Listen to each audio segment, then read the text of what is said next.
नमस्कार, सीएम की विकास डायरी में आप सभी का स्वागत है। मैं हूं आपके साथ भागीरथ साहू। मध्य प्रदेश के मुख्यमंत्री डॉक्टर मोहन यादव आज से बैतूल जिले के 2 दिवसीय दौरे पर जाने वाले हैं। सरकार का पूरा फोकस जमीनी स्तर पर ग्रामीणों से सीधा संवाद करने और क्षेत्र के पर्यटन को नई ऊंचाइयों पर ले जाने का है।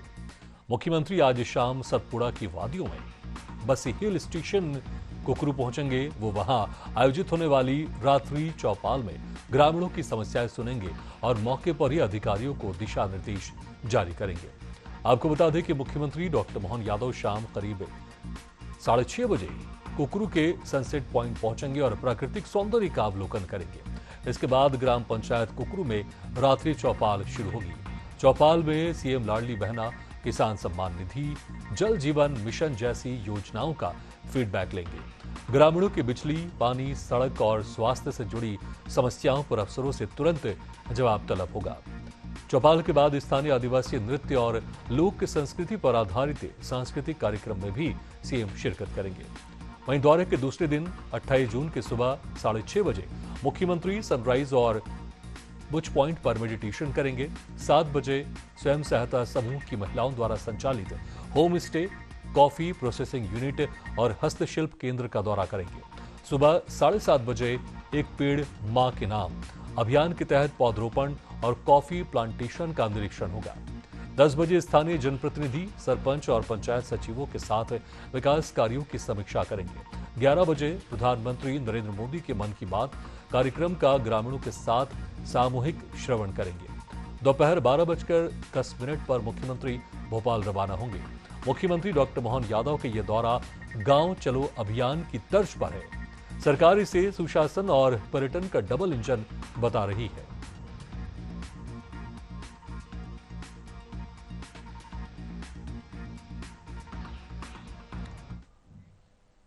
भोपाल के रविंद्र भवन में लोकतंत्र सेनानियों के सम्मान में आयोजित कार्यक्रम में मुख्यमंत्री डॉक्टर मोहन यादव शामिल हुए, जहां सेनानियों के साथ उनके परिजन भी मौजूद रहे।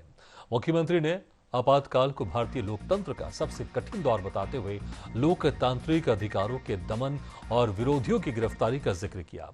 उन्होंने अपने परिवार का उदाहरण देते हुए कहा कि उस समय की पीड़ा को उन्होंने बेहद करीब से देखा है और लोकतंत्र सेनानियों के संघर्ष को नमन किया।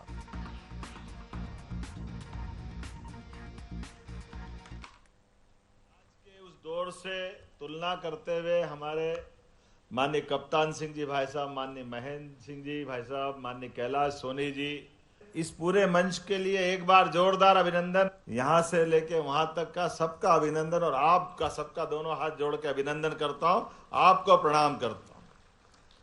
तो ये जो हमने वो 47 के पहले लोकतंत्र की जलाई, चंद्रशेखर आजाद, भगत सिंह, तमाम लोगों ने जनता का शासन जनता के लिए होना चाहिए। मुझे लगता है कि दूसरी बार की लड़ाई मैं आपको प्रणाम करता हूं। वास्तव में आपकी लड़ाई उस दौर की है जिसके कारण से आज लोकतंत्र सुरक्षित है और दुनिया के अंदर मुझे आज गर्व है।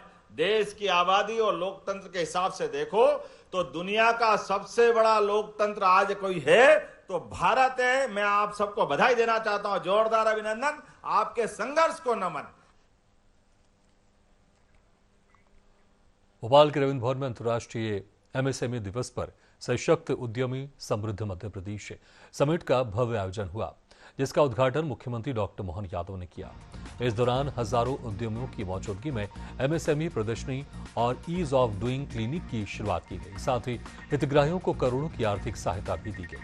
मुख्यमंत्री ने स्टार्टअप्स और युवा उद्यमियों से संवाद करते हुए प्रदेश में औद्योगिक विकास और महिला सशक्तिकरण की उपलब्धियों पर प्रकाश डाला।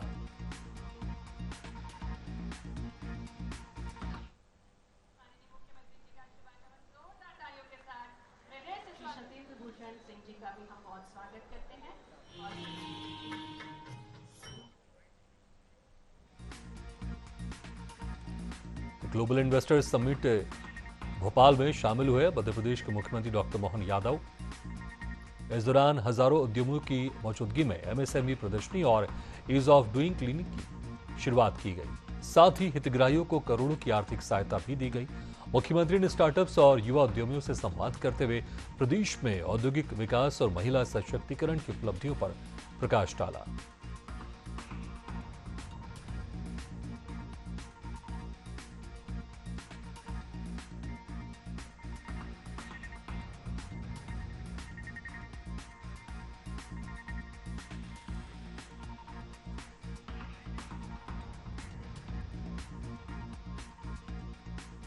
तो तस्वीर भी आपको दिखा रहे हैं एमएसएमई समिट की, जहां पर भव्य आयोजन किया गया और इस भव्य आयोजन में मध्य प्रदेश के मुखिया डॉक्टर मोहन यादव शामिल हुए। कार्यक्रम के लिए शोभायमान और एक सौगात जो वास्तव में आजादी के पहले से मध्य प्रदेश की जो पहचान थी, हमारे लिए अपने राज्य के अंदर कई प्रकार की कॉटन के लिए उपयोगी इंडस्ट्रियां, जिनिंग प्रेस इंडस्ट्री, धीरे धीरे करके पता नहीं क्या कारण हुआ होगा मालूम नहीं, लेकिन 25 साल से डिमांड थी कि कॉटन के ऊपर, कपास के ऊपर लगने वाली अपने मंडी के शुल्क की दर कम कर दें, अन्यथा यहाँ से व्यापार उठ करके महाराष्ट्र और बाकी राज्यों में जा रहा है। अर्चना जी के साथ पूरा हमारा निवाड़ का बड़ा व्यापारी वर्ग आया, जोरदार अभिनंदन करें। हमने कहा इसमें क्या बड़ी बात। एमएसएमई आर्थिक विकास की धुरी है और उसी में आज एमएसएमई के साथ में जो हमारी महिला स्व सहायता समूह की है, उनको भी औद्योगिक उत्पादन के अंदर आगे बढ़ने के लिए हमने यहाँ पर ट्रेनिंग के प्रोग्राम भी आयोजित करे और स्टार्टअप के भी करें। उज्जैन में सिंहस्थ 2028 की तैयारी अब पूरी रफ्तार पकड़ चुकी है, जहां प्रशासन इस भव्य आयोजन को ऐतिहासिक और सुरक्षित बनाने में जुटा है। इंदौर रोड स्थित निजी होटल में आयोजित अनुभव की पाठशाला में 2016 सिंहस्थ के अनुभवी अधिकारियों ने अपने जमीनी अनुभव और भीड़ प्रबंधन के अहम टिप्स साझा किए। मुख्यमंत्री डॉक्टर मोहन यादव भी कार्यशाला में शामिल हुए और तैयारियों की समीक्षा करते हुए तकनीक और अनुभव के समन्वय पर जोर दिया। सरकार का लक्ष्य है कि करोड़ों श्रद्धालुओं के आगमन के बावजूद व्यवस्थाएं सुचारू और सुरक्षित बनी रहे।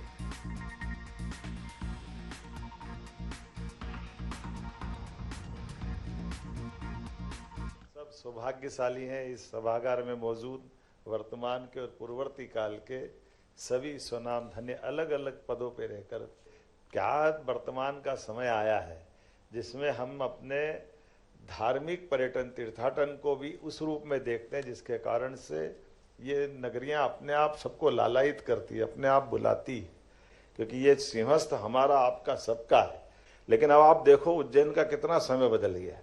2022 के बाद ये बड़ा पैमाने पे एक सहायता मिलेगी, जब हम बाकी मेहमानों को रोकने के लिए भी इसका भी प्रबंधन देखेंगे तो बड़े पैमाने पे इसका लाभ मिलेगा। स्नान के लिए तो बता ही दिए घाट कितने, और 2016 हो या 4 हो, हमको बाहर से आने वाले मार्ग कम पड़ रहे थे।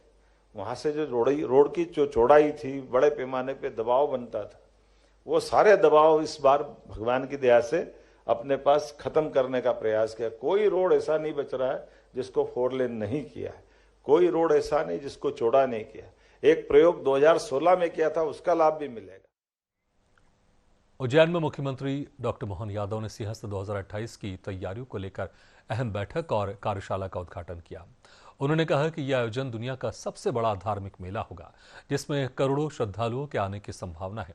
सरकार पुराने अनुभवों और विशेषज्ञ अधिकारियों के सुझावों के आधार पर व्यापक और मजबूत व्यवस्थाएं तैयार कर रही है।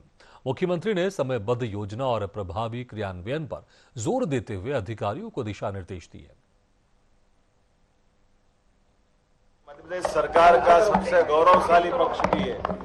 ऐसे में ये मेला न केवल प्रदेश का बल्कि देश का बल्कि दुनिया का सबसे बड़ा मेला होने वाला है। जब 30-40 करोड़ लोग आएंगे, उनके प्रबंधन को लेकर के अभी तक के 2004, 16 और भविष्य की दृष्टि से ऐसे सारे अधिकारी जिनको पहले का अनुभव है, उनके अनुभवों का लाभ लेते हुए वर्तमान में जो कार्यशाला आयोजित की जा रही है, एक तरफ में विस्थायी प्रकृति के काम भी लगा रहे हैं, दूसरे अनुभवजन्य सारे अधिकारियों को बुला करके की जाने वाली व्यवस्थाओं में उनके उपयोगी सुझाव, उनका मार्गदर्शन, इससे होने वाले लाभ और तमाम प्रकार की चुनौतियां, इस सब पे खुल करके बात करने के लिए आज मैं यहाँ इसकी कार्यशाला का उद्घाटन करने के लिए उज्जैन आया था। मेरी अपनी ओर से बाबा महाकाल की नगरी में होने वाले सिंहस्थ के आयोजन को लेकर के ये प्रत्येक प्रकार की गतिविधि हमारे अपने प्रदेश के लिए गौरव का मौका देती है।